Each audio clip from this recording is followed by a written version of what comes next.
Bonjour à tous, merci à vous de nous retrouver pour Midi Ensemble. Aujourd'hui, nous allons parler bijoux, les diamants, les pierres précieuses, les meilleurs amis des femmes, et cela depuis le début des temps. Offrir un bijou n'est pas une chose facile et ce n'est surtout pas dépourvu de sens, une valeur sentimentale qui s'accentue particulièrement parce qu'un bijou a une signification. Un collier en gage d'amour, un bracelet pour un anniversaire, une bague de fiançailles, des boucles d'oreilles pour faire plaisir. Quel message les hommes souhaitent-ils faire passer à travers un bijou? Eh bien, c'est la valeur symbolique de ces objets dont nous allons parler aujourd'hui. Nous parlerons aussi des prix de ces petites merveilles. Vous savez, les bijoux en Israël sont réputés pour leur design original et leur qualité, aussi bien les vrais que les faux d'ailleurs. Myriam Kaloun, bonjour. Bonjour. Vous êtes créatrice de bijoux, merci à vous d'être là aujourd'hui. D'ailleurs, vos bijoux ressemblent comme deux gouttes d'eau à ceux des joailliers de la place Vendôme à Paris. Nous allons en parler. Et puis Marie Semelin, Marie, bonjour. Merci d'être là. Vous avez pris beaucoup de plaisir à enquêter sur cette enquête et l'évolution justement de la place des bijoux. Et puis Marianne Bougrain qui est devant son ordinateur. N'hésitez pas à nous envoyer vos questions sur l'email qui s'affiche en bas de votre écran. Elle interviendra tout au long de cette émission en direct. Mesdames, messieurs, amoureux de bijoux, cette émission est pour vous. Si vous voulez rêver, surtout, restez avec nous.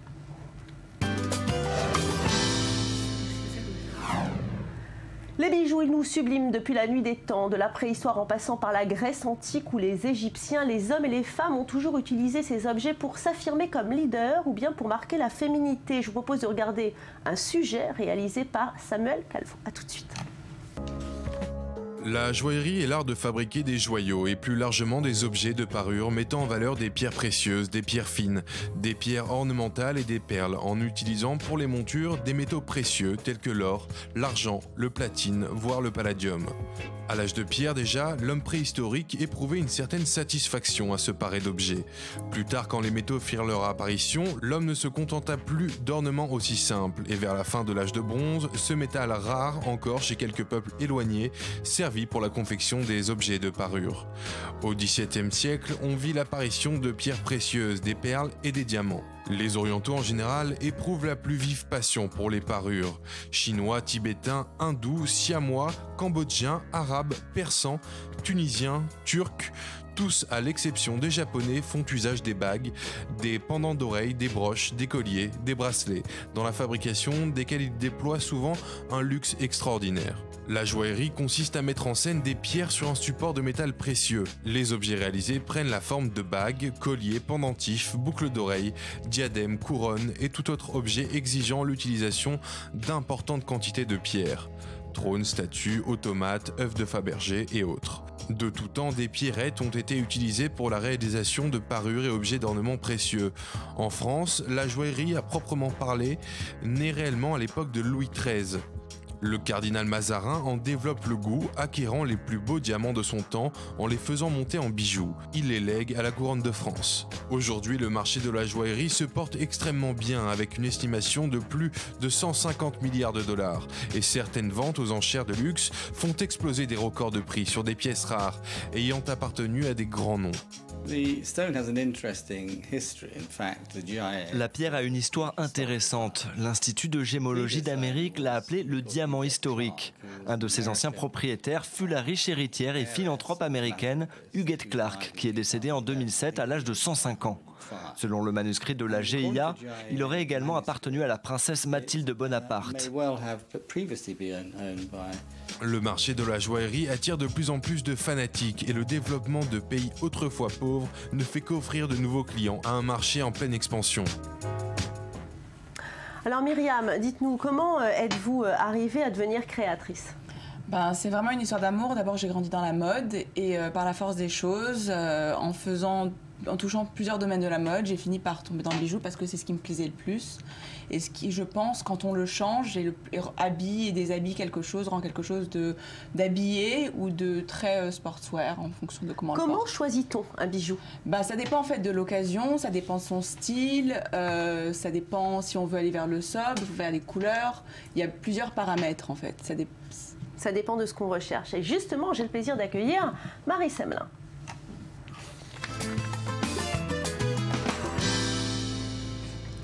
Marie Semelin, y a-t-il une mode dans les bijoux ? Alors évidemment, la société de consommation fait que pour chaque gamme de produits, que ce soit des vêtements, que ce soit de la décoration, que ce soit du linge de maison, que ce soit des bijoux, eh bien chaque saison, il faut recréer de nouveaux produits pour pouvoir les revendre. Les bijoux n'échappent pas à la règle. Alors évidemment, avant L'utilité du bijou, c'était d'abord une utilité sociale. Ça disait qui on était, ça montrait une identité et ça montrait sa richesse. Maintenant, nos sociétés sont devenues, en théorie en tout cas, beaucoup plus égalitaires. Et le marché, notamment du bijou, qui avant était réservé à une élite et à des gens qui avaient énormément d'argent, eh bien, est devenu beaucoup plus égalitaire, est accessible à tous les budgets, que ce soit des gens avec énormément d'argent ou que ce soit des gens avec très peu d'argent. Et ça devient très difficile, parce que ça brouille tous les codes, ça devient très difficile de faire la différence entre un bijou de grande marque mais fantaisie et un bijou fait avec des matériaux comme de l'or, de l'argent, fait par une non-marque ou par une marque pas du tout connue. Donc il y a vraiment ce mélange, et pour dire les choses simplement, avant il y avait l'avenue Montaigne ou la 5e avenue, on savait où est-ce qu'on achetait, il y avait un univers marketing très très fort autour de la marque, et maintenant les ventes se sont développées notamment sur internet, et on est plus sur un retour vers l'objet lui-même, et donc la créativité, vu que la concurrence est extrêmement rude, la créativité compte énormément. Alors justement, il y a de nombreuses questions internet, hein, vous vous en doutez. Marianne, bonjour.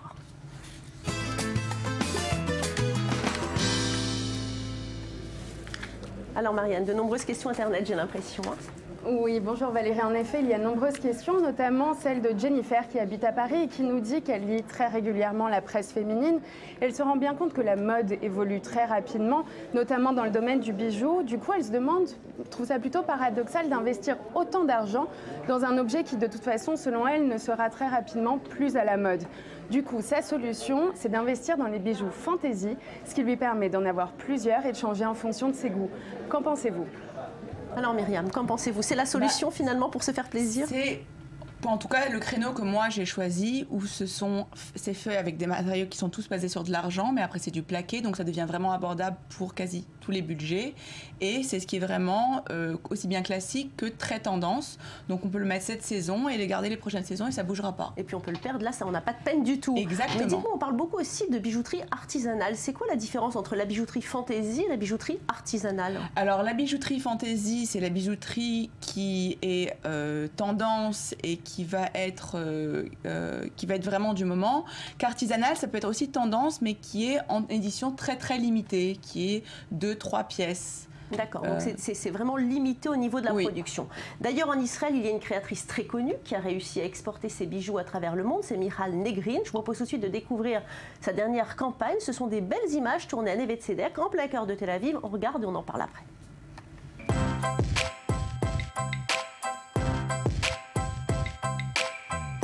Depuis plus de 2 décennies, la marque Michal Negrin offre des lignes de bijoux, des vêtements et des produits de décoration à la fois vintage et romantiques. Les bijoux conçus minutieusement à la main ont vu le jour dans un petit stand dans les rues de Tel Aviv à la fin des années 80 pour devenir aujourd'hui une marque qui continue à se développer dans le monde entier. Plus de 500 employés et un concept store qui ne ressemble à aucun autre. Michal Negrin offre un univers exceptionnel pour ses clients, musique, arômes et objets uniques. Tous les produits sont sélectionnés parmi une variété riche de pierres précieuses. De nombreux modèles portent ces bijoux de manière intemporelle et unique. C'est pour cela que Michal Negrin offre un compromis entre la qualité et l'originalité comme aucune autre marque à ses clients.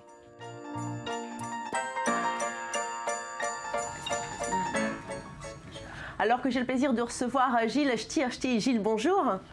Merci de nous faire l'amitié de venir. Je sais que vous ne parlez pas français, mais dans quelques instants, nous aurons quelqu'un qui va vous traduire parce que vous organisez une grande exposition à Tel Aviv. Jovela, nous en parlerons dans quelques instants. Alors, on vient de parler de Michal Negrin, la bijoutière romantique, hein, comme on l'appelle. C'est sa spécificité.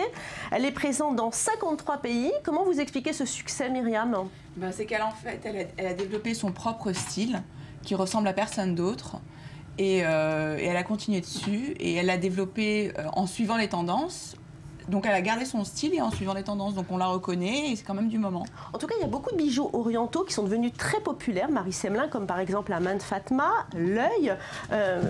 Comment finalement ce symbole est arrivé à devenir fashion? Alors, d'un point de vue, on va dire, du symbole, c'est une image qui est assez intéressante parce que le Ramsa, c'est à la fois un symbole qui est laïque et qui est religieux, qui est un symbole paganiste, donc qui existait avant les religions monothéistes, qui n'est ni chrétien, ni juif, ni musulman, qui existait déjà avant et qui ensuite a été récupéré et adapté par les religions monothéistes. Donc ça s'appelle main de Fatma, ça c'est pour les musulmans, main de Mariam, ça c'est pour les juifs, ou plus génériquement Ramsa, Khamsa, qui veut dire 5 en arabe. Elle est présente au Maghreb, au Moyen-Orient, dans les deux religions.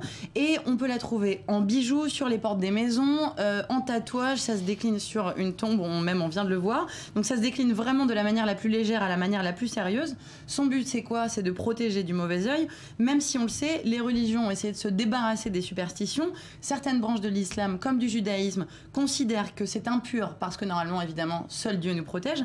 Mais on ne peut rien y faire. Les humains aiment les gris-gris et les amulettes et le Khamsa persiste.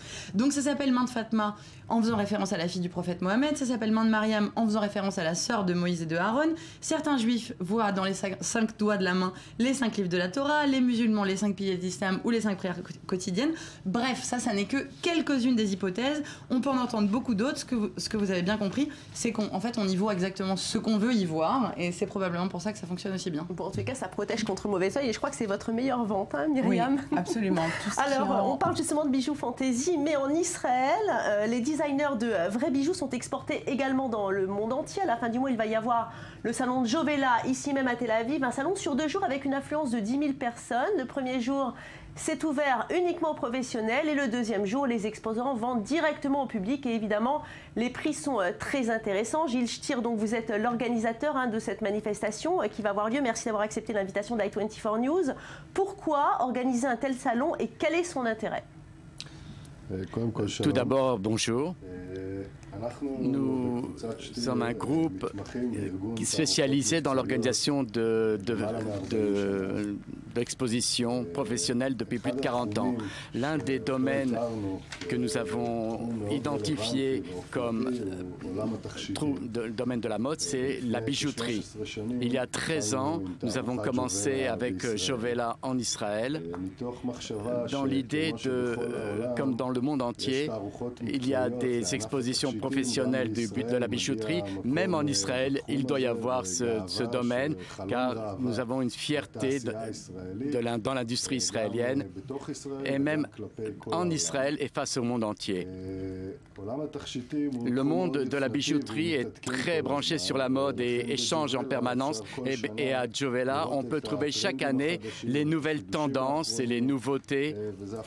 Et c'est devenu une tradition dans l'industrie.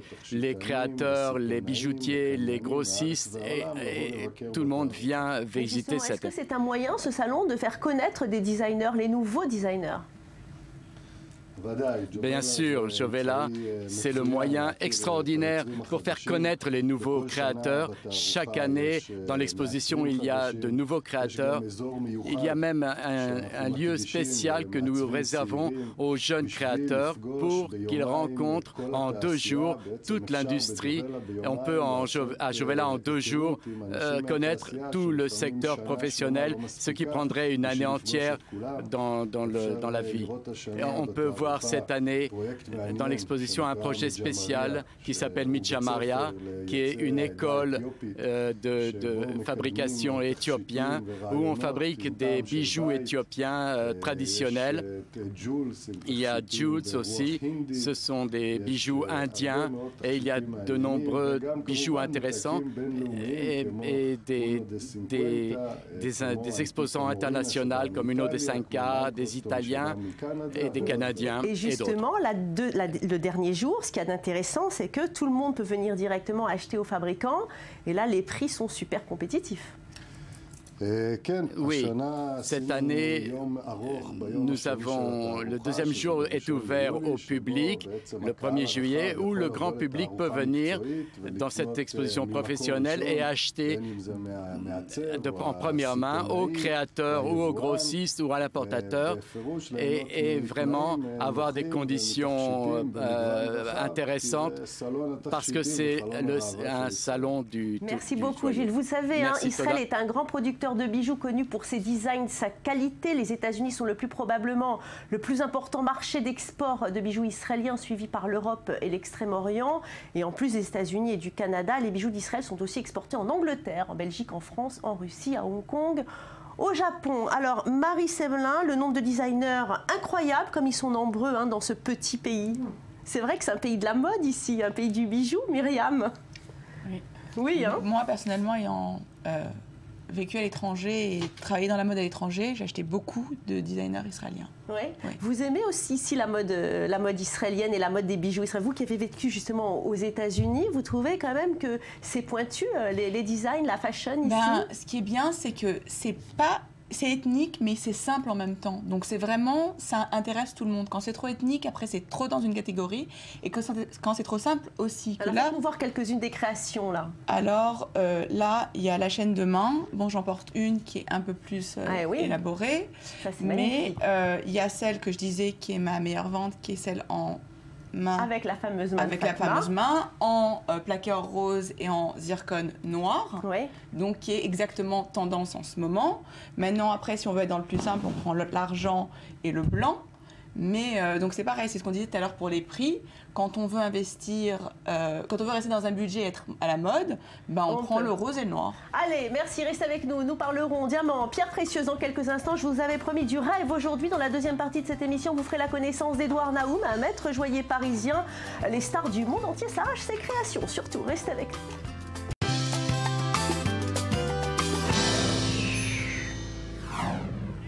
Et vous êtes sur i24 News. Si vous venez de nous rejoindre, vous regardez Midi Ensemble. Aujourd'hui, nous parlerons bijoux. Restez avec nous. Vous allez voir des pièces uniques, des bijoux de stars, d'actrices de cinéma, de princesses. Rien n'est trop beau pour vous. Chères téléspectatrices d'i24 News, et vous, messieurs, devant votre téléviseur, cela vous donnera peut-être quelques petites idées de cadeaux pour celles que vous aimez. Et justement, nous sommes descendus dans les rues de Tel Aviv pour demander aux Israéliens s'ils considèrent qu'offrir un bijou peut être considéré comme une déclaration d'amour. Regardez. Je suppose que oui, car il faut aller le choisir, se déplacer, payer, et cela prend du temps, donc ça a de l'importance. Je ne sais pas si c'est de l'amour ou non, mais on pense à la personne, oui. Je pense que cela signifie que je suis bien avec moi-même, en tout cas si je m'achète un bijou. Si c'est pour une autre personne, alors oui, ça peut être une preuve d'amour. Non, parce que je n'en offre jamais. Amoureux de la personne, pas forcément, mais cela a tout de même un sens, oui. Amoureux de la personne, pas forcément, mais cela a tout de même un sens, oui. Je pense qu'acheter un bijou comme une marque d'engagement, c'est quelque chose qu'on ne fait que depuis une centaine d'années, pas ce que nos ancêtres faisaient. Aujourd'hui, les gens le font pour rentrer dans les normes. Donc pour moi, ça n'est pas une réelle preuve d'amour. Je ne sais pas si cela veut dire que l'on est amoureux, mais au moins que l'on tient à la personne et que l'on essaye de le lui montrer. Oui, la plupart du temps, on achète des bijoux pour la personne que l'on aime. Je pense que c'est quelque chose de très masculin qui veut montrer son amour. Une jolie chose qui coûte cher et dans laquelle il a investi. Myriam, alors offrir un bijou, est-ce que c'est une déclaration d'amour? C'est absolument une déclaration d'amour, maintenant pas dans tous les cas. Évidemment, on peut acheter un bijou pour une amie, pour un ami. C'est pas obligé, on n'est pas obligé d'être amoureux. Mais certains bijoux spécifiques, pour certaines occasions, c'est une déclaration d'amour pour des fiançailles, un mariage, une naissance, une réussite d'examen de la part de ses parents ou de ses amis. Oui, Marie. Mais vous parliez aussi du concept de possession pendant qu'on écoutait les gens interroger. Ah oui, le jeune homme qui disait non, ça fait qu'une centaine d'années. Non, c'est pas totalement vrai. Qu'on offre des bijoux. Qu'on offre des bijoux que par preuve d'amour, c'est pas totalement vrai. D'ailleurs, on voit même avant même les religions, Cléopâtre qui était couverte de bijoux, parce que c'est une marque de possession. Quand on donne quelque chose qui a de la valeur, c'est comme si on veut posséder la personne pour lui montrer qu'on l'aime. Et je vous propose tout de suite de rencontrer Edouard Naoum. C'est un maître joaillier parisien. Il est connu pour être celui que préfèrent les stars comme Sharon Stone, Madonna, Puff Daddy ou Paris Hilton. Edouard Naoum, bonjour, merci d'être avec nous. Vous êtes accompagné par la charmante Céline Durand. Céline, bonjour, merci d'être là, d'avoir accepté notre invitation. Vous êtes comédienne. Alors tout de suite, Edouard, dites-moi pourquoi c'est important cette image glamour du bijou? Ben écoutez, déjà bonjour Valérie. L'image glamour est venue par mes créations.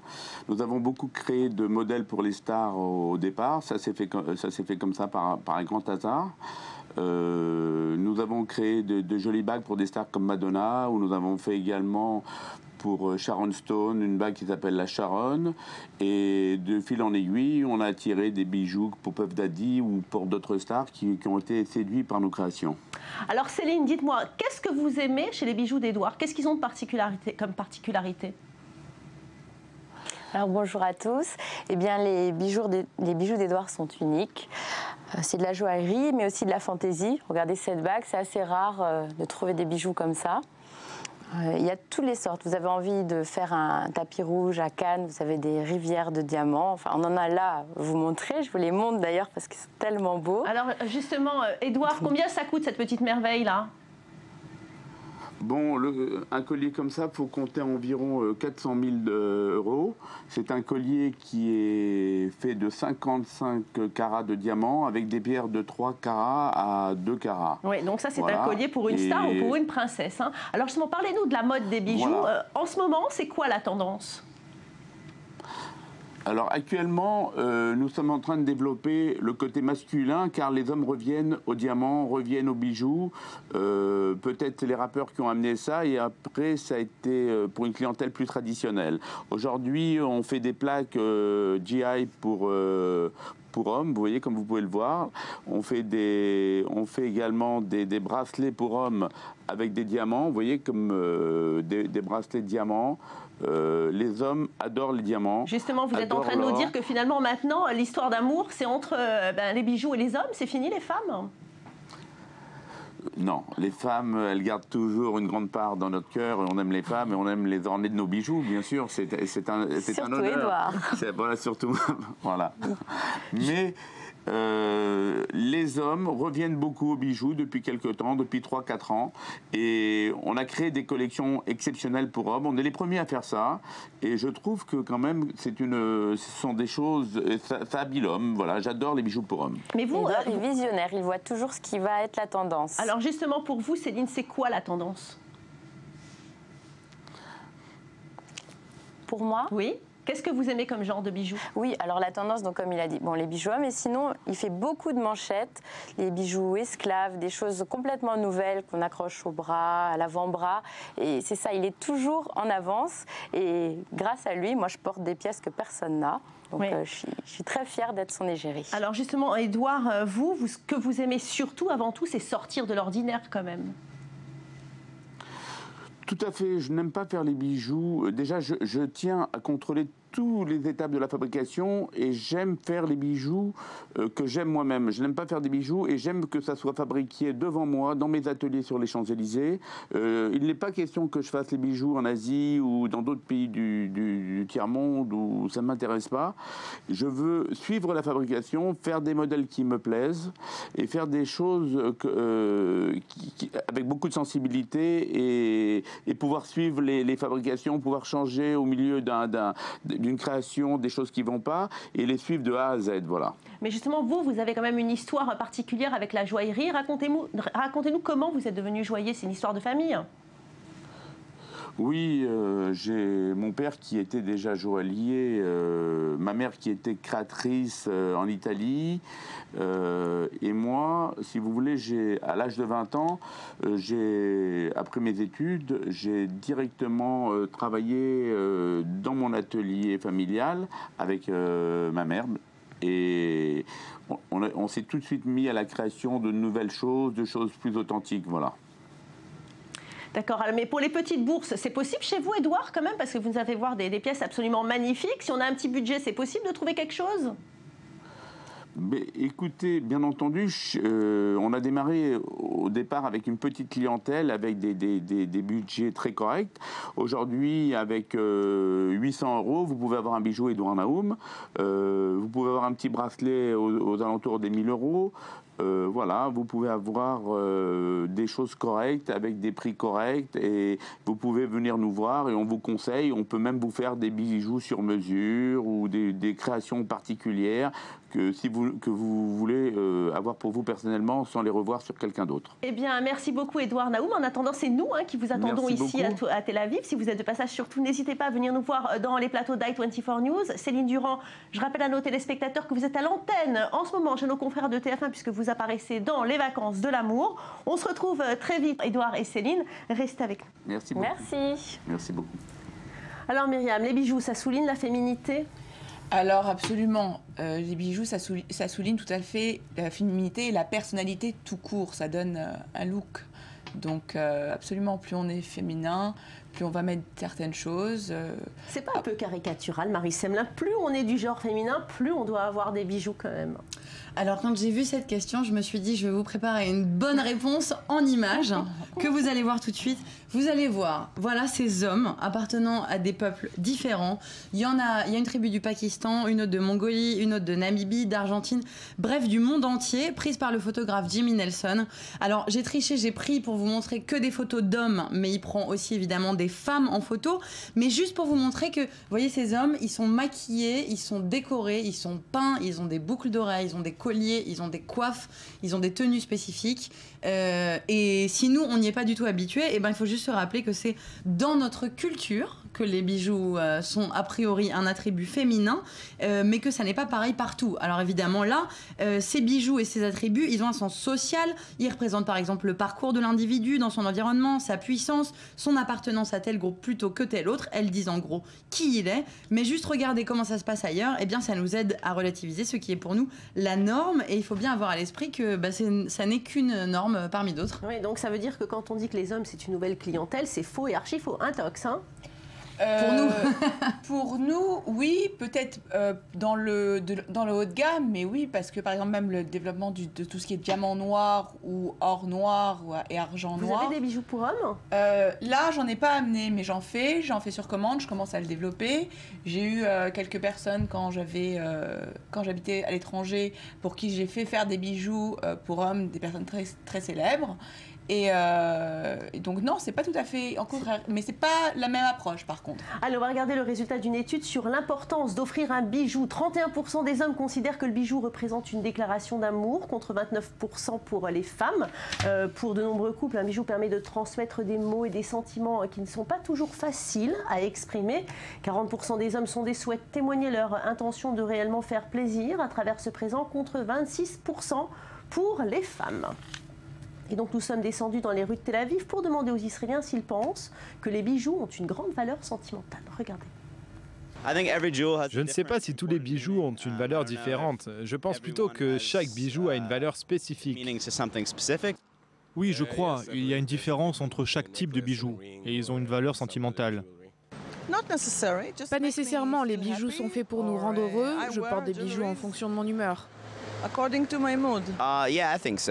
Oui, tout le monde a sa propre symbolique des bijoux. Pour moi, le diamant signifie l'amour, tout simplement. Le symbole dépend des gens et de leur tradition. Je ne pense pas que cela soit un symbole. Cela veut simplement dire que vous aimez la personne à qui vous l'offrez.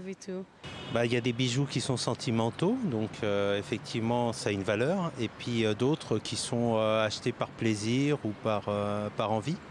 Très amoureuse, mais ça n'empêche pas. Et nous retrouvons tout de suite Marianne Bougrain pour les questions téléspectateurs. Et elle ne manque pas aujourd'hui, vous vous en doutez.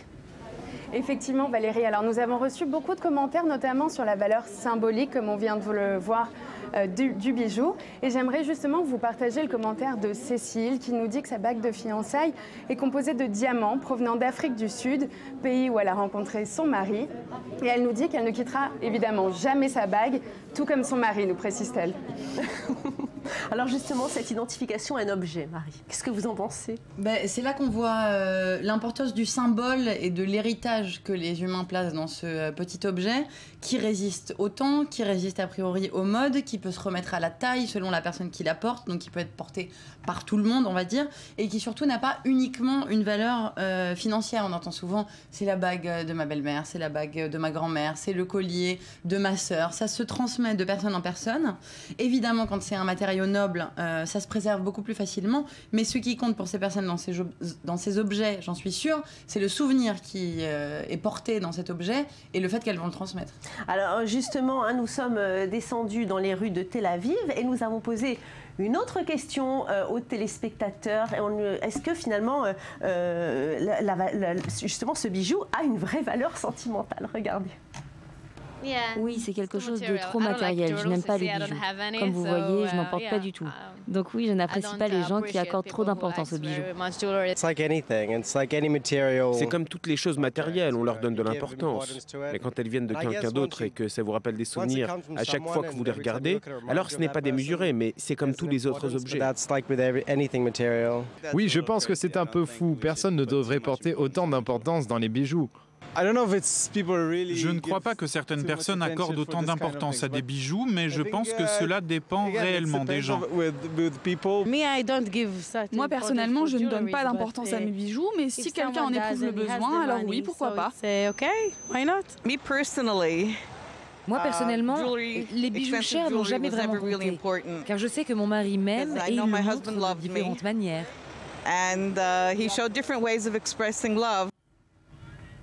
Bon, on vient de parler de la valeur sentimentale du bijou, mais dites-moi Marie Semelin, finalement, avec un bijou, on montre sa richesse, on montre son pouvoir, à l'instar justement des anciens chefs de guerre que nous avons vus tout à l'heure sur vos photos. Et on se rappelle du célèbre couple, Richard Burton et Elizabeth Taylor. Il lui offrait la plus belle pièce, le plus beau diamant pour lui dire que c'était la plus belle des femmes.